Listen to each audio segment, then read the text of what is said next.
โอ้ยแตกผู้ยูผู้ยี่อยู่แมนเบิดเลยพี่น้องเอ้ยบไดิเบิ้งจักเทือนึงว่าบ่เป็นหัวหายพุ่นนะอุตายนึงว่าบ่เป็นหัวเฮ้อโอ้ยขนาดดินแข็งๆกว่านี้เนี่ยธรรมชาติเพิ่นว่าธรรมชาติเพิ่นสร้างให้โอ้ยดินแข็งปานใดก็ยังเป็นหัวให้ขอบบุญขอบคุณเจ้าแม่ธรณีพุ่นนะโอ้ยสมพ่อแม่ผมก็ว่าดินขึ้นแตกโอ้ยตายแล้ว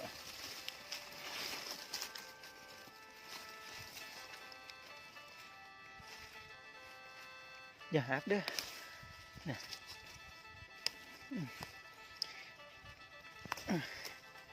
เฮ้ย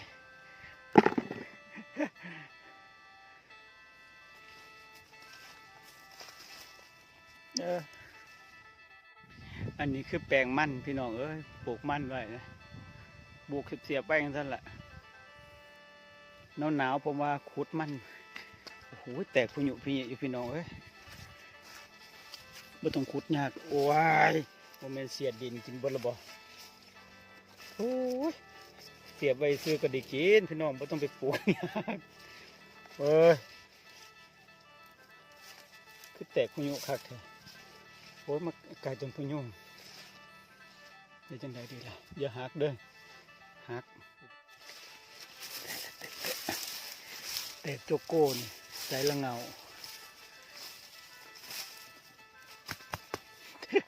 ตอนยังหน่อยจะพูดให้พาเห็ดดอกเคาะกุกกุกกุกกุกกุก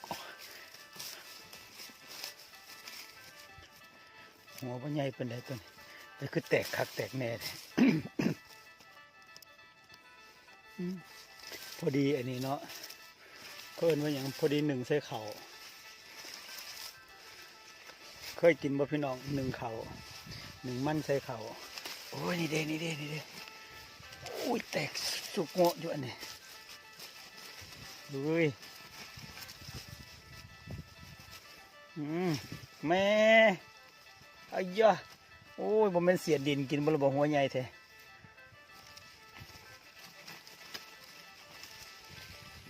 โอ้ยปาดพี่น้องพูดนะโอ้ขวัดอยู่ขวัดกินน้ำดินน้ำหินสมจะเกิดเป็นปีหนูเนาะผู้ขาสมจะเกิดปีหนูนี่แหละเป็นยังคลิปที่แล้วผู้ใดไล่เบิ่งคลิปเก่าสิเห็นว่าเป็นยังผมบกล้าขาหนูเป็นย้อนเกิดปีหนูก็เลยบกินหนูจ้าเถื่อเขากัดม้วนขาดมันได้ก็ได้เลี้ยงเขา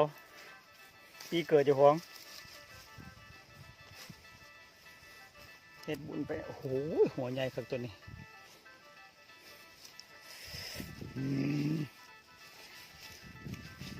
จะหัวใหญ่อยากหัวเนาะคนเกิดปีหนูก็หาขุดหาเคลียกินขึ้นนูนนี่วันนี้ไหมโอ้เห็นบ่ถ้าบอกกินเพื่อเขาเป็นเสียนนี่กันเนี่ยให้กันเลยจะกินเบิดล่ะผู้เดียวนี่ก็3 หัวนี่ก็เหลือเฟือเลยพี่น้องเว้ยนี่แหละอีพ่ออีแม่พาอยู่พากินเฟ้นฟอกเฟ้นไฟนะบุกินน้ำบุเป็นดอกโอ้โหนี่สมัยหน่อยแล้วนี่ถ้าดินแตกเขือบเป็นสีในพี่น้องแน่นบัดนี่ขอบคุณที่พ่อแม่เพิ่นพาหาอยู่หากินขอบคุณความยากจนอันนี้เอิ้นว่าแถวจังสี่เขาเอิ้นว่าเพิ่นไปเที่ยวเพิ่นไปฆ่าอันพวกที่ไปฆ่าเนี่ยบ่ค่อยเป็นหัวที่เป็นหัวคืออย่างสี่แหละลงมาปักก็เป็นสี่เลยอันนี้สั้นบ่ค่อยเป็นหัวดอกเขาไปฆ่าไปขายแล้วอันนั้นนะซุ่มแบบว่าไประบบห้องเฮือนห้องซ่านอันซุ่มนี่ไประบบห้องพ่อห้องแม่บุห้องพี่ห้องน้องไปสร้างครอบครัวอยู่ข้างหน้าก็ลืมพ่อลืมแม่ลืมพี่ลืมน้องอันซุ่มนี่ต่อให้เขาตกทุกข์ได้ยากเขาก็สิบ่กลับบ้านต่อให้เขาร่ำเขารวยเขาก็สิบ่ซอยพี่ซอยน้องเอาคนซุ่มนี่ก็สร้างหัวมัน เขาสนใจแต่อันนี้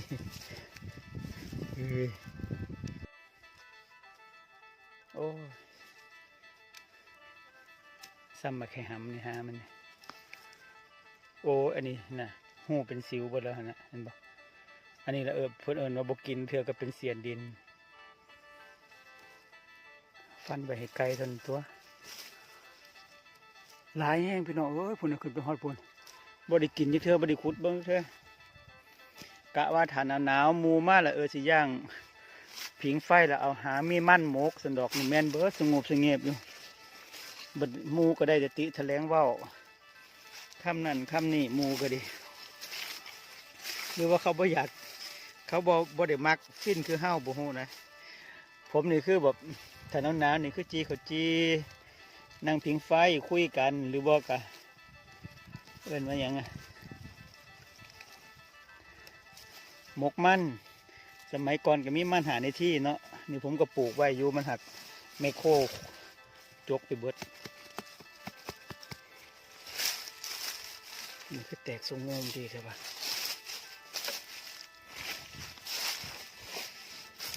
โอ้ยอันต้นอันนี้ไงต้นบุกปวดแอวย้อนโอ้โหมันแตกย้อนมันหรือแตกย้อนหัวบุกกับโอ้โห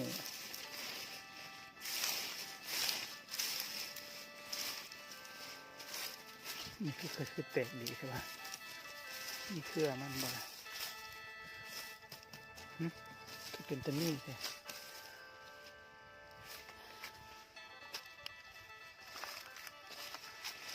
ปาดเว้ยพี่น้องเอ้ยคือแตกดีใช่บนเนี่ยนี่ไงถ้าบ่กินเพื่อก็สิเสียใจที่นอไปเลยอะไรพูนะผู้งบสงบอยู่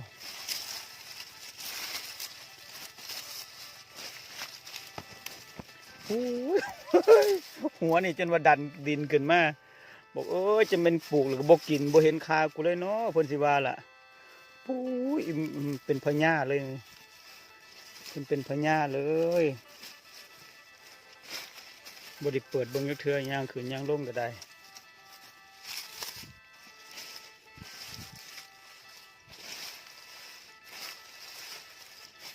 นี่ละเดี๋ยวสิ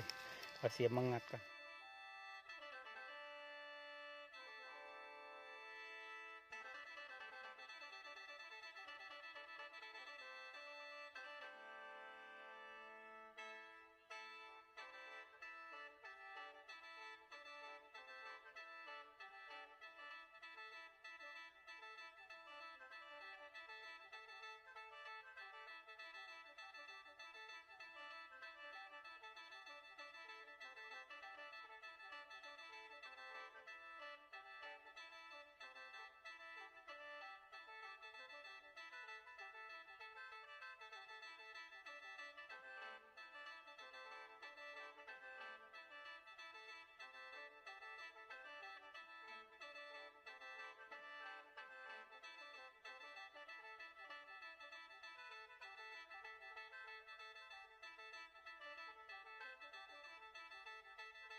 ได้แล้วนี่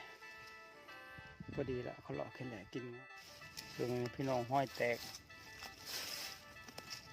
ห้อยพันธุ์ใดอันนี้คือสีขาวเนาะโอ้ยหลายพันธุ์นั่นบ่โอ้สิเอาเสียมเด้อคุณขาวจนพูนอยู่พี่น้องเอ้ยจับหัวได้ยังไงอ๋ออันนี้สีขาวใส่เหลืองพี่น้องหลายพันเนาะ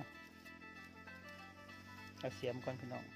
กำลังว่าสิพ่อตาเปลี้ยวเห็นพวกนี้มันฟังนี่บริปลูกเลยพี่น้องเครือพันขามมากพวกนี้แต่พังงะอยู่เป็นพี่ลือคือคักแท้นะอันตัวเดียวพอจิเป็นหัวนบ่ยากเด้บอกว่า เทวดาปั่นแต่งธรรมชาติเพิ่นให้นี่กินดินก็แข็งแข็งแห้งแรงปานใดก็ดีบ่ตายเด้อคนเฮาบ่ตายพี่น้องเชื่อผมนี่อยู่ได้อยู่แบบสบายใจพอพูดหัวอย่างดีนี่อย่างงามเลยตัวนี้บ่มีหมดมีแมงตั้งแต่เป็นสาวขึ้นทะเลหลวงบึงบอกบ่มีป่าคอบอนมาบอนอยู่หนองจักเทื่อดอกอ้ายเอ้ยพะนะนี่บ่ล่ะยามเนี่ยได้ละยามเลยนี่ก็คือแตกพยุอยู่ฮะยันแมนอีกอยู่แตกใส่ล่ะผู้ขาว่าแมนเนี่ยหัวตะเครือบเป็นหอดใสเนาะ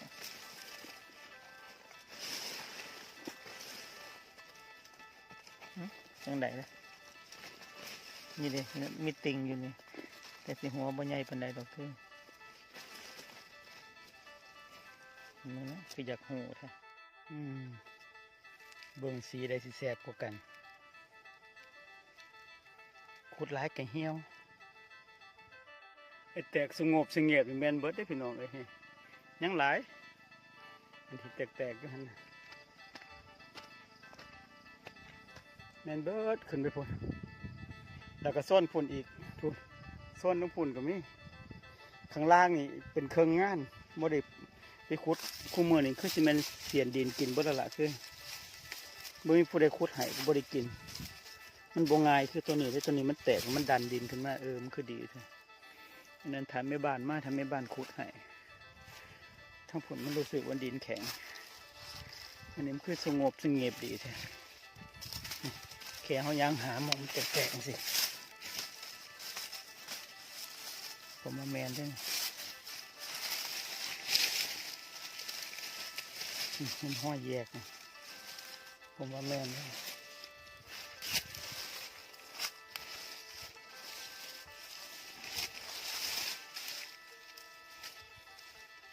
เดี๋ยวกินหลายมือแล้วขุดแป๊บเดียวก็จะเครื่องทางแล้ว